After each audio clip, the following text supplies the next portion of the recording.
Գևորգյան Գայանե կողմ 1, Ղազարյան Մանուկ կողմ 2, Սաֆարյան Անուտապ կողմ 3, Աբրամյան Աբրահամ կողմ 4, Ֆարֆարյան Ավետիս կողմ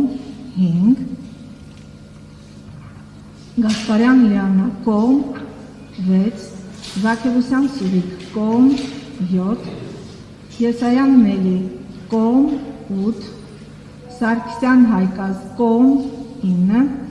Ֆարֆարյան Աբրահամ կողմ 10, Թորոսյան Էմմա կողմ 11, Ախվերդյան Օնիկ կողմ 12։ Շնորհակալություն։ Քվեարկության արդյունքներն ամփոփելուց բոլորիս էլ պարզ դարձավ։ Օնիկ Ախվերդյանն ընտրվում է համայնքի ղեկավար։ Շնորհավորում եմ ձեզ։